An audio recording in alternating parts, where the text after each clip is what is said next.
Good afternoon, everyone. Other instances of record rains bringing out record amount of plants and grasses, Middle East. Algeria, record grain production. Is anybody noticing unusual truck traffic from the Mexican border up through Texas, Oklahoma, Kansas? And speaking of that area, look how they're protecting their cars from the massive hailstorms in Texas.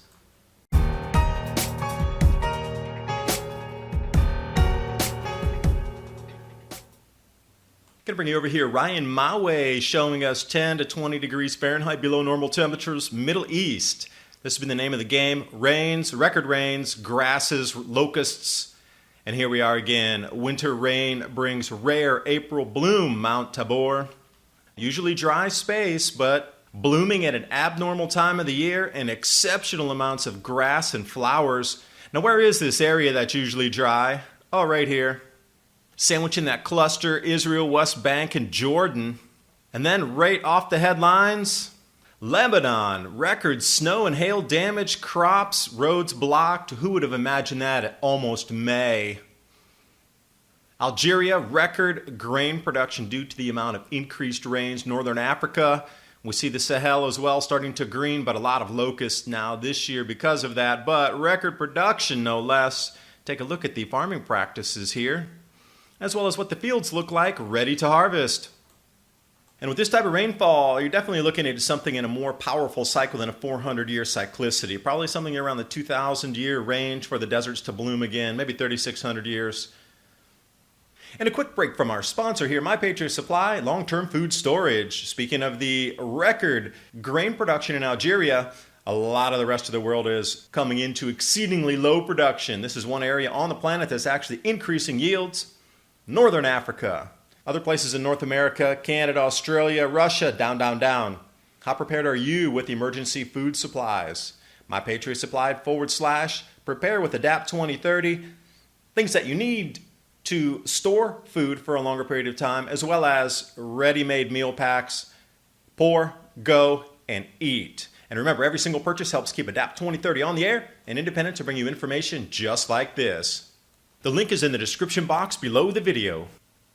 And jumping on a more grand solar minimum verification, Caribou sets new record streak for the most snow on the ground. And I thought that's real interesting, because Western Australia had the first April snow for 49 years, smashing all the cold records and snow depths for this early of a snow. But then back to Caribou. Again, it's like we saw up in Marquette, Michigan, the longest days, the amount of days under 60 degrees in Marquette, Michigan, pushing 199, new record. Caribou, Maine, new record for the most days of snow on the ground. Now, who would have ever thought in the warmest year ever they would have this much snow on the ground? Well, staying up in Maine, I do want to thank one of my subscribers for sending these in. This is during the middle of the winter. Check out the snow depths. Unbelievable. I'm going to bring you another image right here. Look how deep that is. Now imagine shoveling that before you need to trudge off to the office job. No thanks.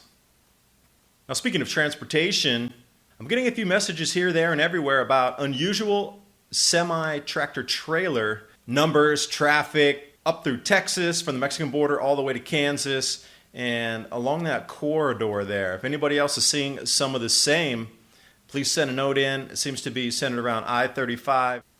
I'm interested to hear if you're noticing more trucks or different colorations, different markings, or something unusual about the tractor trailer traffic moving through there. And I'll say that 3 times really fast. Tractor trailer traffic. I'm going to leave you here with a little bit of good humor. Now, with the massive hailstones coming down in Texas, take a look at how they're trying to protect their vehicles. Not only once, I giggled at this, that's a really good way though, but twice. There's a little more high tech here with the pool mats, but you can see in a pinch you can protect your solar panels as well as windows by using inflatable rafts. I wonder when these are going to sell out of the stores. People start to protect from hail damage. The supply chain shall constrain with those types of products. Thanks for watching. Hope you got something out of the video. If you like this type of commentary, I have the podcast Mini Ice Age Conversations available on Libsyn and iTunes. Jump right over there, download the episodes about more how you can protect your families and some of the timelines moving out with the intensification, as well as Brighteon, the free speech community. I'm starting to back up this channel, ADAPT 2030 on Brighteon. So if you're over there, brighteon.com/ADAPT 2030, and I will see you next video.